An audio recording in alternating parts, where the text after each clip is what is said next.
कह तेनू का चलल जिया साजी खा तारी पे चले के। अरे हाँ रे बड़ी दिन हो गल ताड़ी पिए भाई।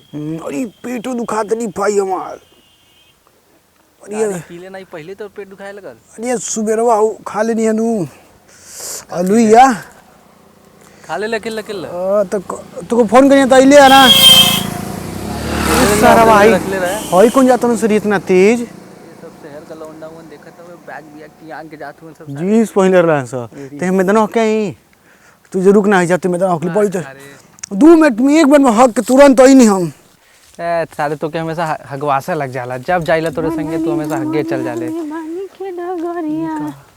कि पीठ से छाती ए हो। अरे कब से आगत हुए जल्दी आओ। अरे हो गइला देनी जल्दी आओ इधर कोनो माल। अरे कोनो माल आइल बिया रे। ये हो कहाँ जात हो पियर पियर पहन के। तान लो के बाबू के घर है। तो चला देख चले के चल चल चला तो बाबू घर है। बाबू से क्या करबू हमने के संग चला। तुम लोग के कहाँ घर हो। अरे पंडितान की तरफ पियो तो देखले बनी कर के चौकवा पे पड़े जाले। अरे यो पंडितान इनका हां ये कहाँ से आगुला सर ये जान हो जान जान पियर फराक वाली जान। अरे साला पियर फराक कब के देखल नहीं जगह पियर फराक हमनी के कोनो कम शहरी से कम लगनी जगह।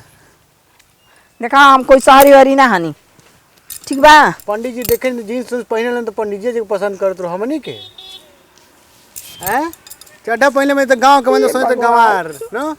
ए हम कोई पंडित जी के पसंद ना करीला। भईवा कोनो आवत है हैं चुप रहो चल जा दे।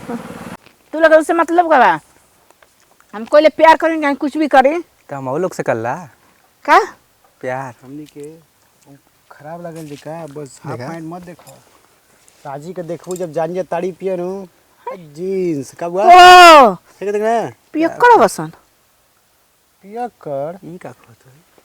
पियक्कड़ ताड़ी पिए दिया देख पियक्कड़।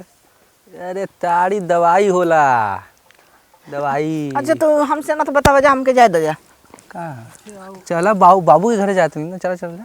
बाबू के घरे तो ही ना जात लू पक्का बनल बाप के बिगड़ल बेटा बड़ा सन। यही का बोलती है जाते बनल बाप के बेटा यार खोरी कुछ होइए नहीं के बनल तो हो चल जा कहां है तू जान ना पहचान मियां बीबी सलाम पूरा चीज बता देनी चौक से लेके पूरा स्कूल तक तो जानते नहीं कि हम। तो तू जान तो हम नहीं जानत तू केकरा करके आवा हैं केकरा करके आवा चलो बता दे चलो आओ कहाँ के जाई बता दें सुना जा केकरा घर के तू लोग जा जाता अपना घरे हमरा के जा दो जा हम क्या सेंट मरले बड़ू यार कने के मगत। अरे साला मकत है भैया गजब सेंट लेकिन आओ चला जाओ ए हो फेसबुक चला लो तो रात के ऑनलाइन कब आएलू तो के दिन मैसेज कइले रहनी तो और दिमाग खराब बा हम कोई फेसबुक ना चलाइला। तू केकर आईडी जे पे तोहार फोटो लगल बा हमके नहीं के पता के इतना करा बात से लगता गाड़ी बुक बिया हैं हाथ ना लगिया कुछ बोल रहा कुछ ना अइवा ऐसा न गांव देख ले सको न धलिया से मारे लगी सो हां या तो नंबर लेते ले रहा तो निकल जा।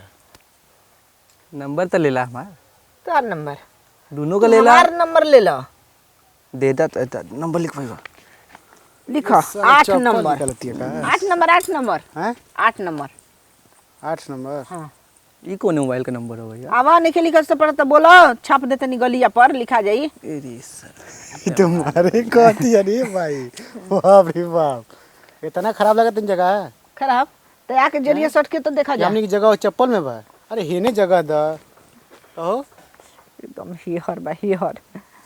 अच्छा ये बताओ जा तोन जना घरे तोन लोग के माई बहन बैसन की ना वो तो सब लोग बा लेकिन हमरा घर तू ही नहीं खू तब ने तो वहीं लेके चला थी हमके लेके चल बजा तब का। अच्छा चिराई है बेगवा वालन के कि एने लोकता कोई लोकता चिल्लावा सिवनवा में आदमी हम होई है दूसरा ना के लिए चल जी होने बस चिल्लाइल बंद हो जाई सिवनवा में लेके जाए के ई ते का करी रे ए सुना जा हमके जाए दो जा हम जाए के बाद तो नंबर दे के जा ना तब मुंह एक बार दे के जा का तुरंत वाह ई का कहत जाओ एगो भैया के एगो हमके का भाई बस ये तो नंबर दे के जा नंबर हां का करिए नंबर बता दे तो राती जाते हमके परेशान कर दिया सन। बाबूजी के नंबर दे दिए। नंबर ले बजा ना। हाँ लिखा जा। तुरंत घंटी बजे के चाहिए लगे। अबे मोबाइल नहीं के मेरे पास। हैं मोबाइल नहीं के तो बाबू कैसे बात हुई? तो के नंबर देती है भाई? लैंडलाइन हुई घरे लागल नु इन्हीं घरे लागल बा। ए क्या बोलते हो रे? टेलीफोन बोलत थिया। टेलीफोन हमनी के इंग्लिशो जानी जानो, इंग्लिश में बोले लैंडलाइन। टेलीफोन वो तो भाषा हो गेल। अच्छा पढ़ा लिखल अवस्थान तब का बार के बाबू माई पढ़ावे खातिर बचवन के बाहर में भेजे तड़न।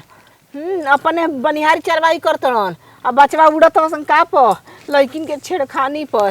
देखा जा कहत न के दे। अरे अरे अरे का हो गिलो?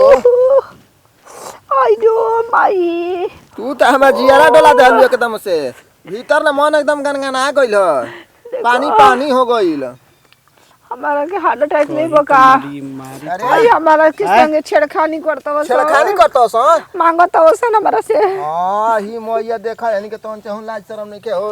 अकेला लगी पाके मांगतल सही दू गो पीला निया बाड़ा स मोटाइल ससुरन के यानी के लाज शरम बात तोन चाहू आय। कहीं से मांग देंगे तो का गेल? काहे मांगले है? तू सटा तू तब नहीं हम सटनी हां लड़ गईनी हां तो उ जानबूझ कर थोड़ा लड़नी हां। आंख मुदाई रहला ताकतर खेत में खेत में ताके इनके जीरा जुड़ा गई साट के कहतल न भैया जैसे हम सुनली नहीं। तेरा जुड़ा गइल ह। ए ढेर बोल मत। तू अकेले बानी दू गो मार ली खा के पिता जी भाई जे। का कर हमनियो के दूगो बन जा। रुक दूगो हमनियो के बन जा। ई बताओ चली तोरा घर छै हम तोरा में हेरारू के हमरा जानत रे केकरा घर के ही कोई घर के खबे तोरा पीछे पीछे चलब। ए भाई भाई गांव घर का लड़का लगत है खेती ससुरु बाती। कहीं का सिवान में पाओ तले अकेले में हेरारू वाला की तो लगत छेड़खानी करे ये काम बटे। ए हम तो जाती अच्छा तू भैया लग बनाओ। तू भाई लग बना।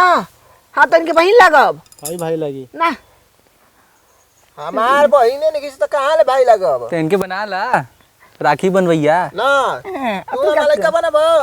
हां ये देखा तू ज्यादा बोला मत समझला। ज्यादा बोलता नहीं। आ तू का बनबे रे? हित बनबे।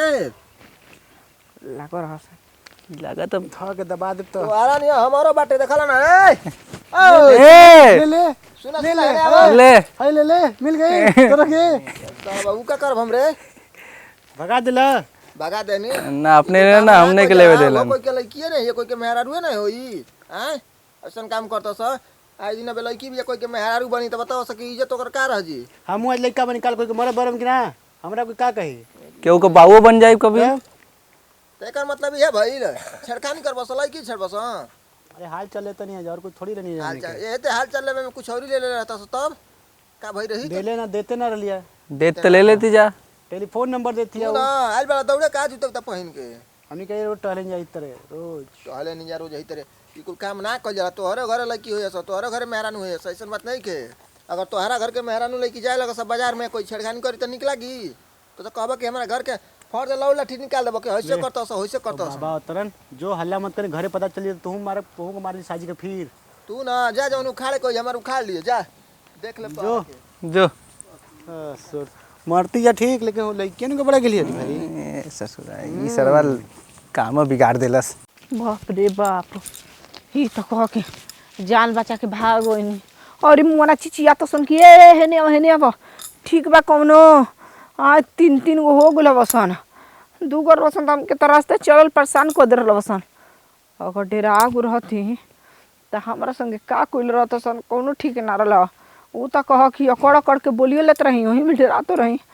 अब हम ही नहीं जानतनी कि हमारे का बोत रहला हवा गुम भई रहला का करी कहाँ जाई। एगो आइल हो वो लोग के निपटे तक रहला बा निपट तने हमू लेके डहर नाप लिहनी।